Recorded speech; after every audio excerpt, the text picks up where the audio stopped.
Welcome to మన TV. ముందుగా headlines చూద్దాం.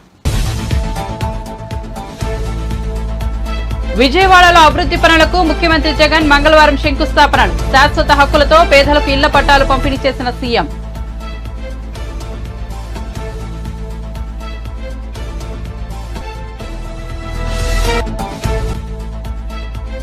సీఎం రేవంత్ రెడ్డికి సవాల్ చేసిన కేంద్ర మంత్రి అమిత్ షా. కాంగ్రెస్ కుంభకోణాల పార్టీ కాదని తెలంగాణ ముఖ్యమంత్రి చెప్పగలడా అని ప్రశ్న.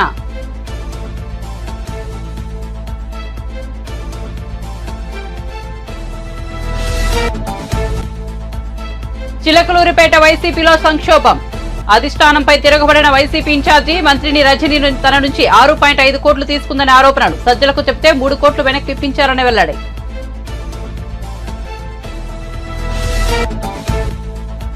యాదాద్రి ఆలయ ఘటనపై బట్టి విక్రమార్క స్పందన. యాదాద్రిలో చిన్నపీటపై కూర్చున్న బట్టి దళిత నేతను అవమానించారంటూ విమర్శలు. కావాలనే తాను చిన్నపీటపై కూర్చున్నానన్న బట్టి విక్రమార్క.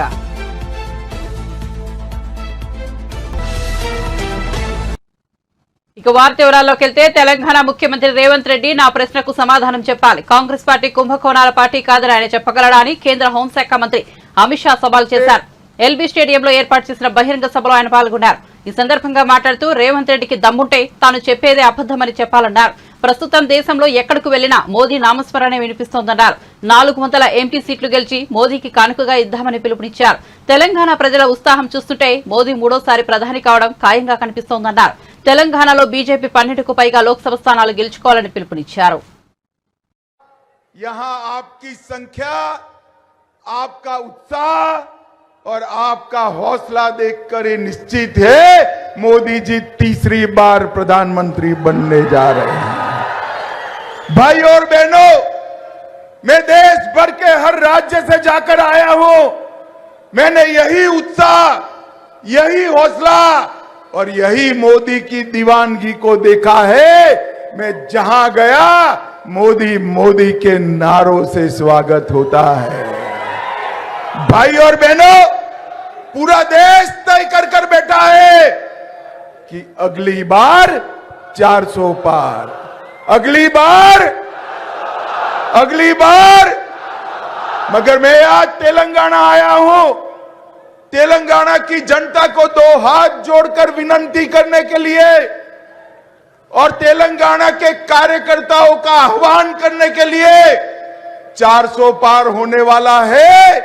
उसमें तेलंगाना का 12 से ज्यादा कमल आना चाहिए।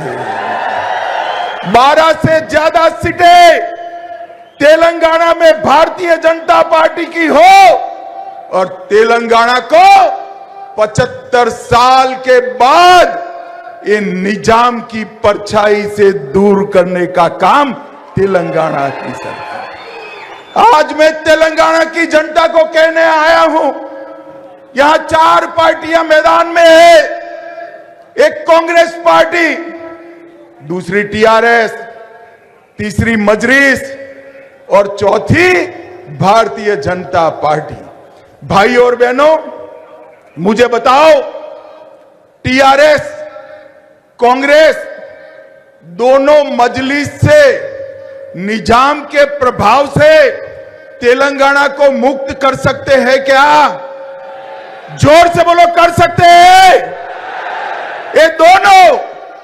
ये दोनों मजलिस के एजेंडा पर चलते हैं।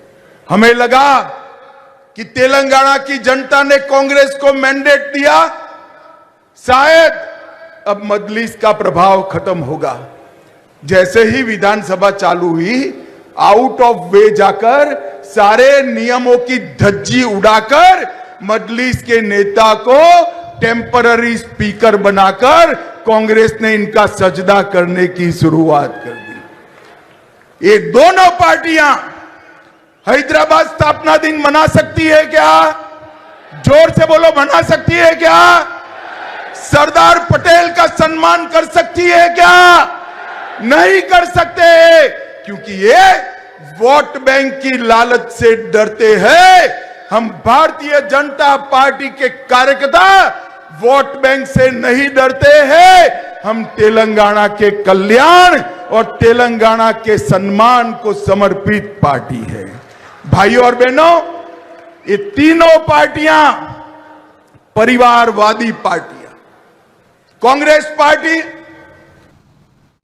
విజయవాడలో అభివృద్ధి పనులకు ముఖ్యమంత్రి జగన్ మంగళవారం శంకుస్థాపనలు ప్రారంభోత్సవాలు చేశారు. 369 కోట్లతో 2.26 కిలోమీటర్ల మేర నిర్మించిన రిటైనింగ్ వాల్ ను ప్రారంభించారు. అనంతరం 12.40 కోట్లతో అభివృద్ధి చేసిన కృష్ణా రివర్ ఫ్రంట్ సుందరీకరణ, 14.93 కోట్లతో ఆధునీకరించిన Ramalingeshwar Nagar 20 MLD STP plant ను ప్రారంభించారు. ఈ సందర్భంగా సీఎం జగన్ మాట్లాడుతూ రిటైనింగ్ వాల్ నిర్మించాలన్న ఆలోచన గతంలో ఎవరూ చేయలేదన్నారు. 12 లక్షల క్యూసెక్ల వరద వచ్చినా భయం లేదన్నారు. గోడ వెంబడి ఆహ్లాదకరమైన రివర్స్ ఫ్రంట్ పార్కును ఏర్పాటు చేశామని, modern entry plaza, walking track, open gym, చిన్నారులకు ఆట స్థలం, గ్రీనరీతో సుందరంగా పార్కును తీర్చిదిద్దామని తెలిపారు. ఆహ్లాదకర వాతావరణంతో బెజవాడ వాసులకు కొత్త అనుభూతిని కలిగిస్తుందన్నారు.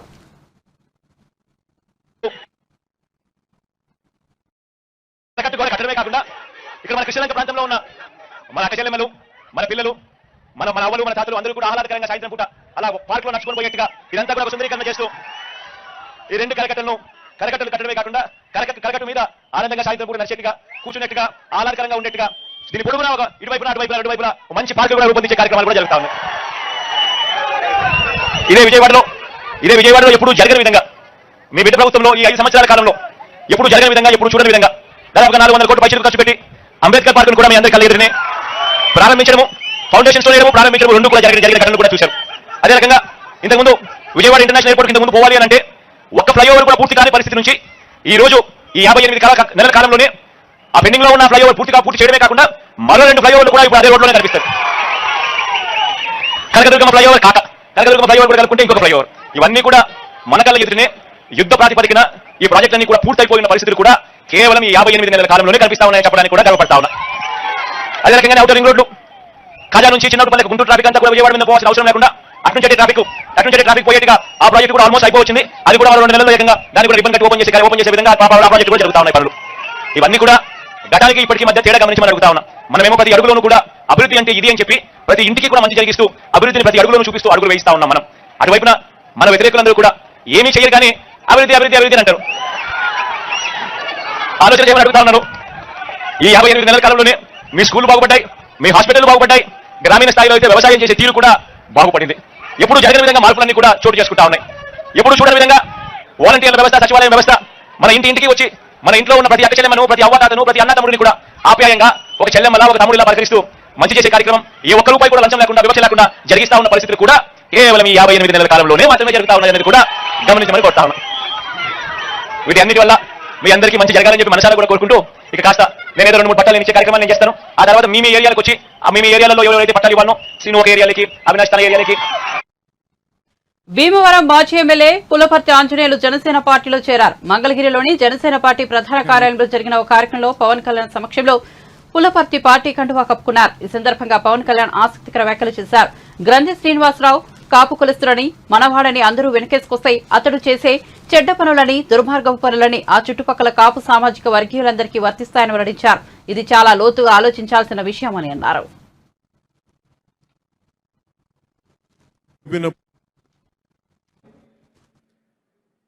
మనకి ప్రత్యర్థి పార్టీలో ఉండే ఆ రోజున నేను ఓడిపోయినప్పుడు అంత బాధపడిన వ్యక్తి అంజుబాబు గారు. ఇది నాకెలా తెలిసింది అని మీరు అడుకోవచ్చు. ఇది నేను ఓడిపోయిన 4 రోజుల్లోనో 5 రోజుల్లోనో ఆయన ఎవరి దగ్గర ఉన్న మాటలు నా దృష్టికి వచ్చినాయి. అని నేను పోటీ చేయకుండా ఉండుంటే బాగుండేది, ఈయన గెలిచేవాడు అనేది ఆయన తెలుగుదేశం పార్టీలో ఉండి ఆ రోజు ఉన్న మాటలు నన్ను హత్తుకునేలా చేసినాయి. నిజంగా ఆయన మొన్న భీమవరంకి వచ్చినప్పుడు కలిసినప్పుడు కూడా నాకు ఆ మాటలు గుర్తున్నాయి. అందుకని యాక్చువల్గా మనం వచ్చిందని నేను ఆయన మనస్ఫూర్తిగా ఆ మాటకి థ్యాంక్స్ చెప్పడానికి వచ్చాను. ఆయన అన్నారు, నాకు ఏ మాత్రం కనుక మీరు పోటీ చేస్తున్నారని కానీ తెలిసి ఉండుంటే ముందే నేను మా పార్టీ హైకమాండ్కి నేను చెప్పేసేవాడిని, నేను పోటీ చేయను, పోటీలో నుంచి విరమించుకుంటున్నానని చెప్పేసేవాడిని. నాకు నిజంగా చాలా బాధగా ఉంది నా రోజు చెప్పిన మాటలు.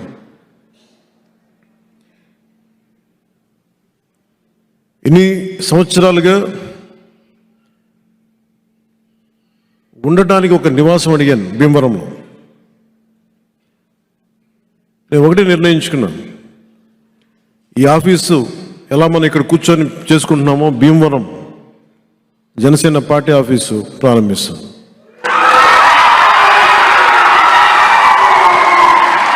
మీరు అడగచ్చు, ఇంతకాలం ఏం చేయట్లేదంటే ఇప్పటి నుంచి అడుగుతున్నాను, ఓడిపోయిన రోజు నుంచి అడుగుతున్నాను. చాలామంది ఇస్తామని వచ్చినా కానీ ఆ స్థానిక ఎమ్మెల్యే దౌర్జన్యం వల్ల, భయాల వల్ల సంతకాల దాకా వచ్చి వెనక్కి వెళ్ళిపోయేవాళ్ళు. ఒక ఎమ్మెల్యే అభ్యర్థిగా పోటీ చేసిన నాకే స్థానం ఇవ్వడానికి ఇంత భయపడుతున్నారంటే ఏ స్థాయిలో గుండాయిజం, రౌడిజం ఉందో అని. ప్రతి ఊర్లో ఇలాంటి వాళ్ళే ఉన్నారు, మనం అందరం తట్టుకోవాలి కదా. నాకేముందంటే నాకు యుద్ధం చేయడం తెలుసు. నాకు ఒక గొడవ జరిగినప్పుడు, ఒక అన్యాయం జరిగినప్పుడు యుద్ధం చేయడం తెలుసు. నాకు 2019 ఎన్నికల్లో కూడా భీమవరం సభల్లో మాట్లాడేటప్పుడు దురదృష్టవశాత్తు మన నాయకులే, ఇప్పుడు లేరనుకోండి, వాళ్ళు వద్దండి, వాళ్ళు మా బంధువులు అవుతారు, వీళ్ళు మాకు వియ్యంకులు అవుతారు, వీళ్ళు మాకు, ఈ కత్తి దూసినప్పుడు యుద్ధం చేయాల్సిన పరిస్థితుల్లో కత్తి ఎత్తకూడదంటే ఎట్లా, ఏం చేస్తాం? కౌరవులు పాండవులు అన్నదమ్ములే కొట్టుకున్నారు, 18 అక్షౌహిణీలు కొట్టుకున్నారు, ఇద్దరు అన్నదమ్ములే. రాజకీయాల్లో యుద్ధమే ఉంటుంది, బంధుత్వాలు ఉండవు. నిర్ణయం తీసుకున్న తర్వాత బంధువులా కాదా, వియ్యంకులా, ఇంక గొడవలు ఉండవు. ప్రత్యర్థి వర్గమా, నా వర్గమా, రెండే ఉంటాయి.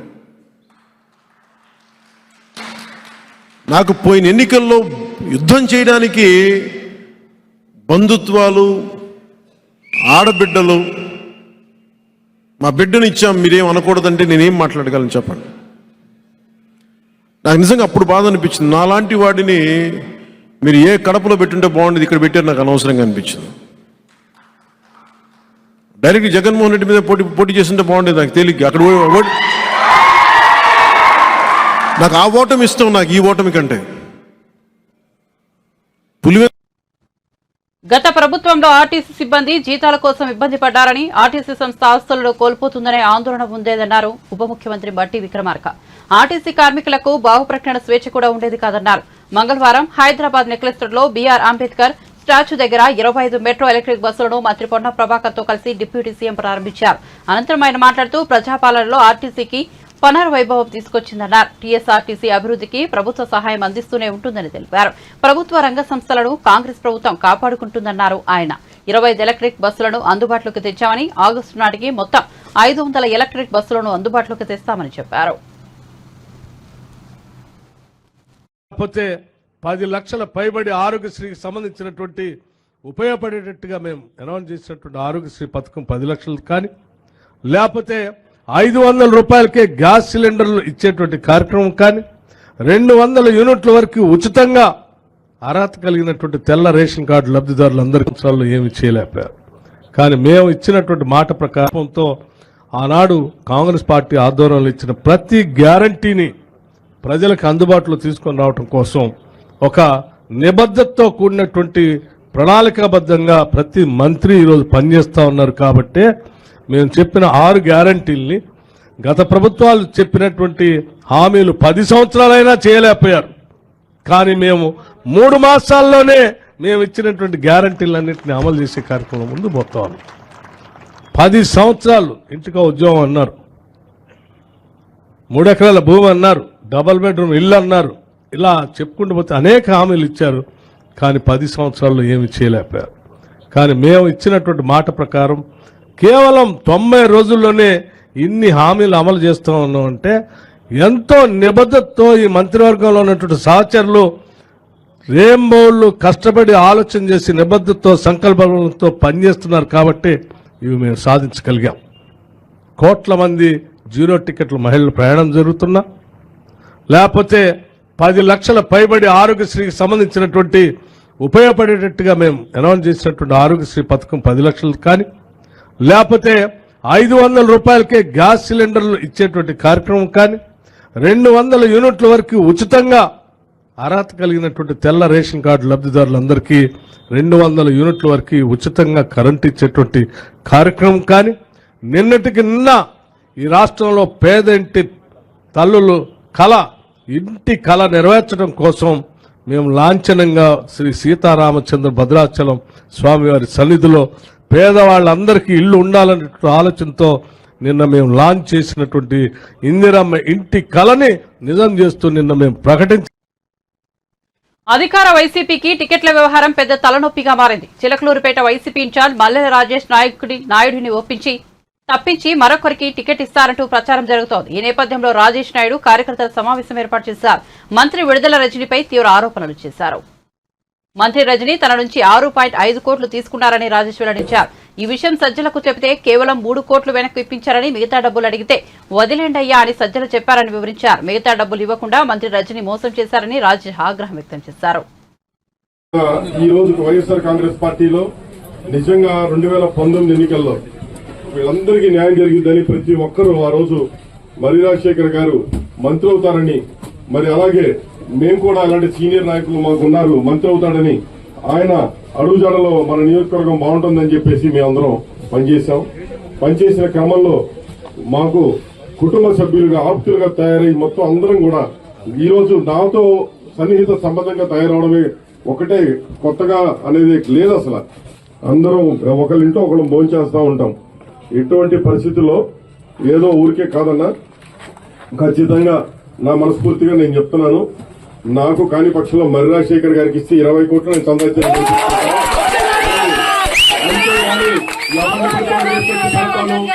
ఎవరో పైన సీఎం ఆఫీస్ కి పిలిచి ఎవరో 2-3 చెబితే వినడానికి అంత భయపడటానికి కాదు. నియోజకవర్గం ఈసారి ప్రతి ఒక్క కార్యకర్తని బాగా చూసుకోవాలి, బాగుండాలి. మరి మా వైస్ చైర్మన్ గారు కొలిశెట్టి శ్రీనివాసరావు గారు అందరం 6.5 కోట్ల పైన తీసుకొని 3 కోట్లు ఇచ్చి 2.5 కోట్లకు కొట్టి ఈ రోజు పోయి గుంటూరులో కూర్చుంది. కాదని ఆయన ద్వారా అడగండి. నాకు 6.5 కోట్లు ఇవ్వాలి. నేను ఇందాక సజ్జల దగ్గర అడిగితే ఆమె ఇచ్చింది వదిలేయన్ని. సజ్జల్ని మార్చండి, పార్టీని బతికించండి.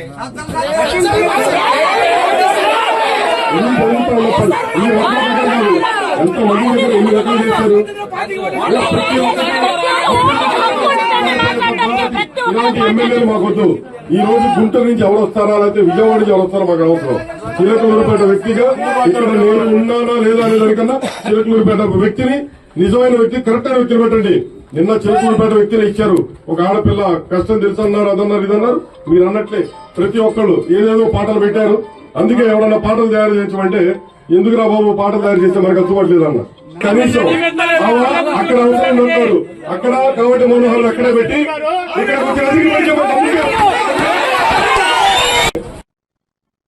సోమవారం సీఎం రేవంత్ రెడ్డితో పాటు పలువురు మంత్రులు యాదాద్రి లక్ష్మణసింహస్వామిని దర్శించుకున్న విషయం తెలిసిందే.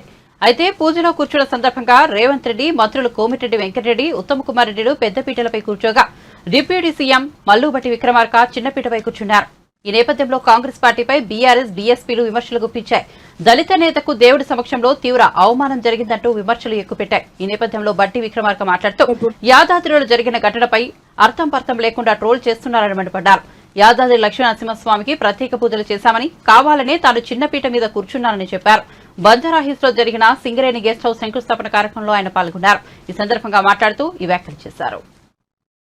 మేము సాధించినటువంటి పేదలకు అందించే ఇళ్లని మనస్ఫూర్తిగా అమలు చేసే కార్యక్రమంలో వారికి మనస్ఫూర్తిగా ధన్యవాదాలు తెలియజెప్పుకుంటూ ఆశీర్వచనం తీసుకునే కార్యక్రమంలో భాగంగా నిజంగా ఏ దేవుడి దగ్గర భక్తి శ్రద్ధలతో కూర్చొని వారి ఆశీర్వచనం తీసుకునే కార్యక్రమంలో భాగంగా కావాలని నేను కింద కూర్చొని వారి ఆశీర్వచనం తీసుకోవటం జరిగింది. ఎందుకంటే నా మనస్ఫూర్తిగా మనసు నిండా ఉన్నటువంటి ఆ పేదలకు ఇచ్చేటువంటి ఇళ్ల కళ నిజమైనందుకు వారికి ప్రత్యేకంగా కృతజ్ఞతలు చెప్పుకోవడం కోసం నేనే కావాలని అక్కడ చిన్న పీట మీద కూర్చొని వారికి మనస్ఫూర్తిగా నిండు మనసుతో ధన్యవాదాలు చెప్పే కార్యక్రమంలో నేను ముందుకు వెళ్ళాను. కానీ దురదృష్టం, సరే ఆ చిన్న ఫోటోని తీసుకొని రాష్ట్రంలో చాలా మంది ట్రోల్ చేశారు. వారందరికీ నేను సహృదయంతో కృతజ్ఞత తెలియజేస్తాను. నిజమే, మీరు మనసుకి కష్టపడి ఉండొచ్చు, కానీ ఇది ఎవరో కావాలని చేసినటువంటి కార్యక్రమం కాదు. నేను ఈరోజు రాష్ట్రంలో ఉప ముఖ్యమంత్రిగా ఈ రాష్ట్ర ప్రభుత్వాన్ని శాసిస్తా ఉన్నాను. ఆర్థిక శాఖని అట్లాగే విద్యుత్ శాఖని ప్రణాళిక శాఖని కూడా నేనే నిర్వహిస్తూ ఈ రాష్ట్రంలో తీసుకునే అనేక రకాలైనటువంటి ప్రణాళికలు కానీ విధానపరమైన నిర్ణయాల్లో కూడా ప్రముఖ పాత్ర పోషిస్తూ రాష్ట్ర ప్రభుత్వాన్ని శాసిస్తా ఉన్నాను. నేను ఎవరికో తల వంచేవాడిని కాదు, ఎవరో పక్కన కూర్చోబెట్టేవాడిని అంతకంటే కాదు, ఆత్మగౌరవం చంపుకునేవాడిని కాదు, ఎవరికి కూడా ఆత్మగౌరవం కిందికి తీసుకొచ్చే కార్యక్రమం కూడా చేసేవాడిని కాదు. సౌహృదయంతో దీన్ని అర్థం చేసుకోవాల్సిందిగా వారందరికీ నేను విజ్ఞప్తి చేస్తూ ఒకటే చెప్పదలుచుకున్నాను.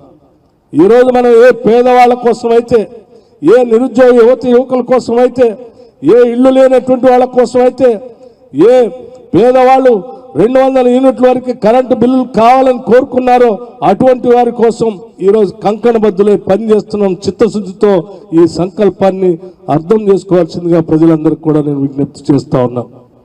దయచేసి మిత్రులు ఎవరైనా నిన్న ఆ ఫోటో చూసి ఎవరైనా మానసికంగా క్షోభకు గురై ఉంటే దయచేసి అర్థం చేసుకోవాల్సిందిగా కోరుతూ, భవిష్యత్తులో కూడా మా ఈ సంకల్పం ఇదే దిశలో ముందుకు పోతూ ఉంటుంది. మాకు ఇచ్చినటువంటి ఈ అవకాశాన్ని సంపద పెంచే కార్యక్రమాన్ని చేస్తాం. ఆ పెంచిన సంపదని ప్రజలకు పంచే కార్యక్రమాన్ని కూడా చేస్తాం.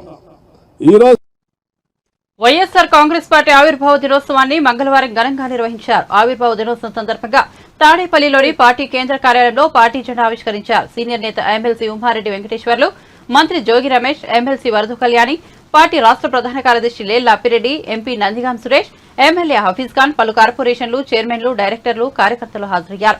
పార్టీ 14వ వసంతంలోకి అడుగు పెడుతున్న సందర్భంగా పలు సేవా కార్యక్రమాల నిర్వహణకు ఏర్పాట్లు చేశారు. ఇవాళ ఆ నాయకుడు పడే పాటలు ఏమిటో మీరు చూస్తూ ఉన్నారు. వారంతా ఇవాళ ఇతర పార్టీ పెద్ద నాయకుల దగ్గరికి వెళ్ళాలి, కాళ్ళలో గడ్డాలో పట్టుకోవాలి, మరొకసారి నేను అధికారంలోకి రావాలి అనే విధంగా అధికారం మీద ప్రేమే తప్ప ప్రజల మీద, ప్రజలు అవసరాల మీద మాత్రం ప్రేమ కాదు. ఇవాళ మన జగన్మోహన్ రెడ్డి గారు ఒక విషయం చెప్తా ఉన్నాడు. ఈ సంవత్సర కాలంలో నేను మీ ముఖ్యమంత్రిగా మంచి చేశాను అనుకుంటేనే నాకు ఓటేయండి, మంచి చేశాను అనుకుంటేనే నాకు ఓటేయండి, లేకపోతే వేయొద్దు. నేను చాలా కాలం నుంచి ఉన్నాను, 41 సంవత్సరం నేను రాజకీయాల్లోకి వచ్చి.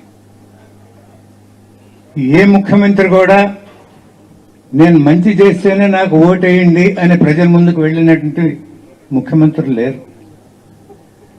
నేను తప్పులు చేస్తే క్షమించండి, ఈసారి నేను చాలా గొప్పగా చేస్తాను అందుకనే నాకు ఓటేయండి అని అడిగేవాళ్ళని చూసాం. కానీ తెనాలి యువతి గీతాంజలి విపక్షాల ట్రోలింగ్ కారణంగానే బలవన్మరణం చెందినట్టు అధికార వైసీపీ ఎమ్మెల్సీ పోతుల సునీత అన్నారు.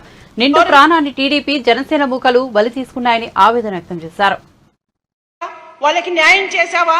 అవన్నీ చేయకపోగా ఈ రోజు మీ స్వార్థ రాజకీయాల కోసం, మీ కుట్ర రాజకీయాల కోసం, మీ దగా రాజకీయాల కోసం ఈరోజు మీరు ఒక అధికార దాహంతో ఈరోజు సామాన్య మహిళల్ని, సమాజంలో సేవ చేసే వాలంటీర్స్ ని, మరి లాస్ట్కి చదువుకునే పిల్లలు, ఈరోజు జగనన్న ప్రభుత్వంలో ఇంగ్లీష్ మీడియం చదివే పిల్లలు అమెరికా యాసలో మాట్లాడుతుంటే కూడా ఓర్చుకోలేక ఆందోళనకు గురి చేశారు చిన్నారులను కూడా. మీరు ఎంత దుర్మార్గులు! మీరు ఈ సమాజంలో మిమ్మల్ని ఖచ్చితంగా ప్రజలు వెలివేస్తారు. మిమ్మల్ని తరిమి తరిమి కొట్టే టైం కూడా ఆసన్నమైంది. మీ పాపాలు పండే టైం కూడా ఆసన్నమైంది. చంద్రబాబు నాయుడు, పవన్ కళ్యాణ్, మీరు గుర్తుపెట్టుకోండి. రాష్ట్రంలో మీరు ఇలాంటి వికృత చేష్టలు చేస్తూ, ప్రజల్ని భయాందోళనకు గురి చేస్తూ, కనీసం ఒక సాధారణ మహిళను కూడా చూడకుండా మీరు గీతాంజలిని ఎంత దారుణంగా సోషల్ మీడియాలో ట్రోల్ చేసి ఆమె చావు కారకులయ్యారే. ఈ చావుకు కారకులైనటువంటి పచ్చ సోషల్ మీడియా, జనసేన మూకల్ని ఖచ్చితంగా ప్రభుత్వం చర్యలు తీసుకోవాలి. చట్టపరంగా వాళ్ళపైన యాక్షన్ తీసుకొని వీళ్ళని ఖచ్చితంగా కఠినంగా శిక్షించాలని చెప్పి ఆంధ్రప్రదేశ్ వైఎస్ఆర్సీపీ రాష్ట్ర మహిళా అధ్యక్షురాలుగా నేను ప్రభుత్వానికి విజ్ఞప్తి చేస్తున్నాను. ఇలాంటివి రాష్ట్రంలో జరగడానికి వీల్లేదు. ఖచ్చితంగా ఇలాంటి పునరావృతం కాకూడదని కూడా నేను వేడుకుంటున్నాను. ఎందుకంటే మహిళలకి రక్షణ కోసం జగనన్న దిశ చట్టాన్ని తీసుకొచ్చారు, దిశ యాప్ తీసుకొచ్చారు. 2000 ప్రజలున్నటువంటి గ్రామ సచివాలయానికి ఒక మహిళా కానిస్టేబుల్ నియమించారు. జగనన్న ప్రభుత్వంలో మహిళలకి ఇంత మంచి జరుగుతుంటే చూసి ఓర్చుకోలేక ఈ 4.5 సంవత్సర కాలం కూడా చంద్రబాబు నాయుడుకి ఒత్తాస పలుకుతున్న తన దత్తపుత్రుడు పవన్ కళ్యాణ్, తన సొంత పుత్రుడు లోకేష్ పచ్చ మీడియాని ఆసరాగా చేసుకొని విషంగా బురద జల్లే కార్యక్రమాలు 4.5 సంవత్సర కాలం చేశారు. మీరు ప్రజల్ని ఏపీలో అరాచక దోపిడీ ప్రభుత్వానికి ప్రజలు బుద్ధి చెప్పబోతున్నారని బీజేపీ నేత సీఎం రమేష్ అన్నారు. రాష్ట్రాన్ని సర్వనాశనం చేసిన జగన్ను వెళ్లగొట్టేందుకు ప్రజలు సిద్దమయ్యారన్నారు. విశాఖలో ఆయన మీడియాతో మాట్లాడారు. బీజేపీ, జనసేన, టీడీపీ పొత్తుతో తాడేపల్లి ప్యాలెస్ పునాదులు కదులుతున్నాయి. రోజు అబద్దాలు చెప్పడమే జగన్ పనిగా పెట్టుకున్నారని తెలిపారు. దోచుకొని దాచుకున్న సొమ్మును బయటకు లాగుతామని ఆయన పేర్కొన్నారు. ప్రజలంటే ఎంత ప్రేమ నాకు అని అంటే నేను ఒకటే చెప్తున్నా, ఈ 5 సంవత్సరాలు నువ్వు దోచుకునే డబ్బులు మీరు కానీ, మీకు సహకరించిన అధికారులు కానీ, మీ నాయకులు కానీ, మీ దగ్గర ఎవరైతే క్లోజ్గా ఈ డీల్స్ అన్ని చేసిన వాళ్ళ డబ్బులంతా కూడా ఏ రాష్ట్రంలో ఉంచినా, ఏ దేశంలో ఉంచినా, ఏ రూపంలో ఉంచినా ఆ డబ్బులంతా కూడా ఈ ఎన్డీఏ ప్రభుత్వం రేపు రాబోయే ఆంధ్రప్రదేశ్లో డబుల్ ఇంజిన్ సర్కారు ఎక్కడ దాచినా కూడా పేద ప్రజల రక్తాన్ని పీల్చి సంపాదించిన డబ్బులంతా కూడా తెచ్చి ఆంధ్రప్రదేశ్ ఖజానాకు పెట్టి అక్కడి నుంచి ఎవరెవరైతే ప్రజలు నష్టపోయినారో ట్యాక్స్ రూపంలో కట్టి 10 రూపాయలు వారికి అందరికీ మరీ రిటర్న్ ఇవ్వడం జరిగింది. నువ్వు 1000 రూపాయలు ఇచ్చి 10,000 రూపాయలు ప్రజల దగ్గర నుంచి దోచుకున్నావు. ఎలా దోచుకున్నాడంటే రకరకాల ట్యాక్సులు పెంచి ఒక మద్యంలోనే రోజు మద్యం తాగే వాళ్ళు ఆంధ్రప్రదేశ్లో ఎక్కువ శాతం ఉన్నారు. ఎందుకంటే మనం లెక్కలు చూస్తే తెలుస్తున్నాయి. వారికి దగ్గర నుంచి రోజు 150 రూపాయలు లేదంటే 300 రూపాయలు. ఒక క్వార్టర్ తాగేవాడి దగ్గర అయితే 150 రూపాయలు, 2 క్వార్టర్లు తాగేవాడితే 300 రూపాయలు. 300 ఇంటూ 30 10,000 రూపాయలు. 10,000 రూపాయలు ఇంటూ 12 దాదాపు 1,00,000 నుంచి 1,10,000 రూపాయలు వారి దగ్గర నుంచి దోచుకున్నావు. నువ్వు ఇంటింటికి గడప గడపకని పోతున్నావు కదా, మేము మీకు ఇంత డబ్బులు వేసాం అంత డబ్బులు వేసామని దాంట్లోనే మీ ఇంట్లో మీ ఆయన ఇంత తాగుతున్నాడు, దానివల్ల మేము ఇంత తీసుకున్నామని తెలియజేస్తే కూడా బాగుంటుంది. అసలు అబద్ధాలు ఏ విధంగా చెప్తున్నానంటే, ఇతను నాయకుల్ని కలవాల, వారి ఎమ్మెల్యేలని కలవాల, వారి కుటుంబ సభ్యుల్ని కలవాల, వారి మంత్రుల్ని కలవాల, ఇంట్లో కూర్చొని ఏ విధంగా ప్రజలను మోసం చేయాలి, ఏ విధంగా ప్రజలకు అబద్ధాలు చెప్పాలని ప్రాక్టీస్ చేసి ఈ 5 సంవత్సరాలు ఈ పని చేస్తామని చెప్పి తెలియజేస్తున్నా. బులెటిన్ ముగించే ముందు హెడ్లైన్స్ మరోసారి చూద్దాం. విజయవాడలో అభివృద్ధి పనులకు ముఖ్యమంత్రి జగన్ మంగళవారం శంకుస్థాపనలు. శాశ్వత హక్కులతో పేదలకు ఇళ్ల పట్టాలు పంపిణీ చేసిన సీఎం.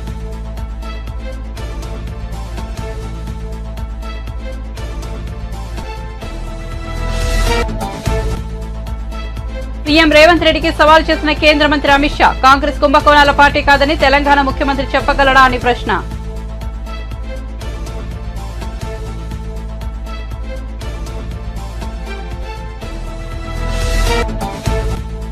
చిలకలూరిపేట వైసీపీలో సంక్షోభం. అధిష్టానంపై తిరగబడిన వైసీపీ ఇన్ఛార్జ్ మంత్రి రజనీ తన నుంచి 6.5 కోట్లు తీసుకుందనే ఆరోపణ. సజ్జలకు చెబితే 3 కోట్లు వెనక్కి ఇప్పించారని వెల్లడి.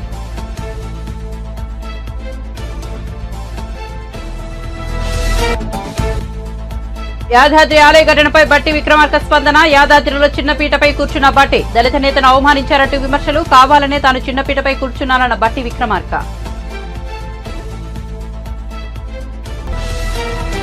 మరిన్ని అప్డేట్స్ కోసం చూస్తూనే ఉండండి మన టీవీ.